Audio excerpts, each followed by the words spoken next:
Guys welcome back to channel. അപ്പോൾ നമ്മളങ്ങനെ സുരാജ് ചേട്ടനും ഷറഫുദ്ദീനും ഒക്കെ അഭിനയിച്ച പടക്കളം മൂവി അങ്ങനെ നമ്മൾ കണ്ടിട്ടുണ്ടായിരുന്നു. കഴിഞ്ഞ ദിവസമാണ് പടം ഇറങ്ങിയത്. ബട്ട് നമ്മൾ ഇന്നാണ് കണ്ടത്. പടം ഡയറക്റ്റ് ചെയ്തേക്കുന്നത് മനു സ്വരാജ് എന്ന് പറയുന്ന ആളാണ്. റൈറ്റ് ചെയ്തേക്കുന്നത് നിതിൻ സി ബാബു എന്ന് പറയുന്ന ആളും മനു സ്വരാജും കൂടെ ചേർന്നാണ് പടം റൈറ്റ് ചെയ്തേക്കുന്നത്. പടത്തിനകത്ത് വരുന്ന കാസ്റ്റ് എന്ന് പറയുമ്പോൾ സുരാജ് ചേട്ടനും സന്ദീപ് പ്രദീപും ഷറഫുദ്ദീനും. ഈ സന്ദീപ് പ്രദീപ് എന്ന് പറയുമ്പോൾ നമ്മുടെ ആലപ്പുഴ ജിംഖാനയ്ക്കകത്തും ഉണ്ടായിരുന്ന പയ്യൻ, പിന്നെ 18ാം പഠിക്കാത്തതുണ്ട്, പിന്നെ ഫാലിമിക്കകത്തൊക്കെ ഈ പയ്യനുണ്ട്. സോ ഗൈസ്, അപ്പോൾ പടത്തിലേക്ക് ഒരു കോളേജ് സംബന്ധം അല്ലെങ്കിൽ കോളേജിൽ നടക്കുന്ന ഒരു കഥയാണ് ഗൈസ് ഈ പടത്തിൽ കാണിക്കുന്നത്. അതിനകത്തേക്ക് അവരൊരു ഫാന്റസി ആയിട്ടുള്ള ഒരു സാധനം കൊണ്ടുവരുന്നിട്ടുണ്ട്. ഷറഫുദ്ദീനും സുരാജ് ചേട്ടനും HODയും പ്രൊഫസറും ഒക്കെ ആയിട്ടാണ് ഇവരുടെ ക്യാരക്ടേഴ്സ് വരുന്നത്. ബാക്കിയുള്ള കുറച്ച് പയ്യന്മാരൊക്കെ ഉണ്ട്, അവരുടെ സ്റ്റുഡൻസും കാര്യങ്ങളൊക്കെയാണ്. സോ ആ ഒരു കോളേജ് നടക്കുന്ന സ്റ്റോറിക്കകത്തേക്ക് ഇവരൊരു ഫാന്റസി ആയിട്ടുള്ള ഒരു സാധനം കൊണ്ടുവരുന്നു. അത് അത്യാവശ്യം നല്ല രീതിക്ക് അത് വർക്കായിട്ടുണ്ട് ഗൈസ്. കാരണം രസമാണ്. ആ ഒരു കുറച്ച് എന്താ പറയുക, body controlling, mind controlling, body swapping, അങ്ങനെ കുറച്ചധികം കാര്യങ്ങളൊക്കെ ആയിട്ട് ഉൾപ്പെടുത്തിക്കൊണ്ട് പോകുന്ന ഒരു പടമാണ്.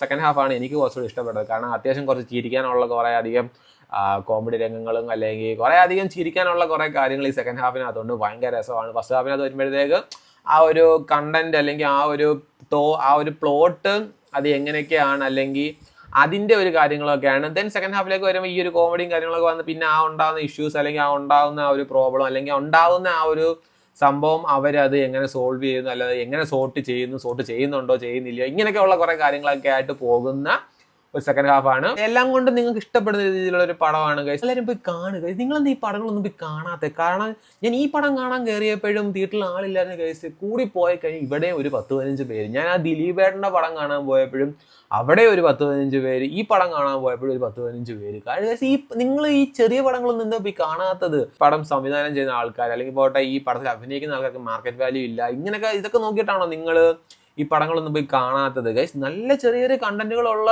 ഒരുപാട് പടങ്ങൾ വരുന്നുണ്ട് ഗൈസ്. എക്സാമ്പിൾ പറയുവാണെങ്കിൽ കഴിഞ്ഞ വീക്കിൽ ഇറങ്ങിയ റെട്രോയുടെ കൂടെ ഇറങ്ങിയ ടൂറിസ്റ്റ് ഫാമിലി, നൈസ് പടം എന്ന് പറഞ്ഞാൽ കിടുക്കം പടം. ബട്ട് ഞാൻ പറഞ്ഞില്ല, ആ പടം കാണാനും ആൾക്കാർ വളരെയധികം കുറവായിരുന്നു. സോ ഗൈസ്, നമ്മൾ ഈ വലിയ പടങ്ങൾക്ക് പുറകെ പോകാതെ, വലിയ പടങ്ങൾ ഇപ്പം റെട്രോ ഒക്കെ തന്നെ ആണെന്നുണ്ടെങ്കിൽ ഭയങ്കരമായിട്ട് നമ്മൾ ആ ഒരു ഡയറക്ടർ ആയിക്കോട്ടെ അല്ലെങ്കിൽ സൂര്യ എന്ന് പറഞ്ഞ ആക്ടർ നമ്മൾ ഒരുപാട് പ്രതീക്ഷകൾ നമ്മൾ വെച്ചിരുന്നിട്ട് പടം എന്താണ് ലാസ്റ്റ് ഈ പടം നമുക്ക് ഒട്ടും വർക്കായിട്ടില്ലായിരുന്നു. ബട്ട് അതുപോലെ ഞാൻ എന്ന് പറയുന്നത് പോലെ നിങ്ങൾ ഈ വലിയ പടങ്ങൾ അല്ലെങ്കിൽ നമ്മളെ പോലുള്ള ആൾക്കാർ വലിയ പടങ്ങൾക്ക് ഒരുപാട് എക്സ്പെക്ടേഷൻ ഉണ്ടാകുന്ന ഞാൻ പറയുന്നില്ല. ബട്ട് ആ ഒരു എക്സ്പെക്ടേഷൻ വെച്ചിരിക്കുന്നത് പോലെ ഈ ഒരു ചെറിയ പടങ്ങളൊക്കെ ജസ്റ്റ് പോയി കാണുക. ഒന്ന് പോയി കണ്ടു കഴിയുമ്പോൾ എന്താ പറയുക, നിങ്ങൾക്കൊരു ഔട്ടിങ് ആയിക്കോട്ടെ. നിങ്ങൾ റിലീസ് ഡേയിലൊന്നും പോയി കാണുമെന്ന് ഞാൻ പറയുന്നില്ല.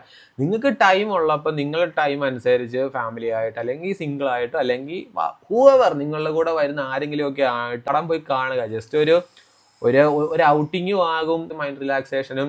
ഈവൻ പടം കൊള്ളത്തില്ലെങ്കിൽ പോയി നമുക്ക് 2 തെറിയെങ്കിലും ഒക്കെ നമുക്ക് മനസ്സിൽ വിളിക്കാമല്ലോ കേസ്. അല്ലെങ്കിൽ വന്നിരുന്ന് ഇതുപോലെയൊക്കെ പടം കൊള്ളത്തില്ലെങ്കിൽ കൊള്ളത്തില്ല എന്നുള്ള കമന്റും കാര്യങ്ങളൊക്കെ ഇട്ട് ഒരു സാറ്റിസ്ഫാക്ഷൻ ലെവലിൽ കിട്ടുമല്ലോ കേസ്. അപ്പം ഞാൻ പറഞ്ഞു വന്നതെന്ന് എന്താണെന്ന് വെച്ചാൽ, പോയി പടങ്ങളൊക്കെ കാണുക. ഈ വലിയ പടങ്ങൾ മാത്രം കണ്ടിരിക്കാതെ ചെറിയ പടങ്ങളൊക്കെ പോയി നമ്മളൊക്കെ പോയി കാണുക കേസ്. കാരണം ഒരുപാട് നല്ല പുതിയ കണ്ടന്റുകൾ അല്ലെങ്കിൽ പുതിയ ഡയറക്ടേഴ്സ് ഒരുപാട് പേര് വരുന്നുണ്ട് ഇൻഡസ്ട്രിയിലേക്ക്. നമ്മൾ എല്ലാവരെയും സ്വീകരിക്കുക, എല്ലാ രീതിയിലുള്ള കണ്ടന്റുകളും നമ്മൾ കാണുക, എൻജോയ് ചെയ്യുക.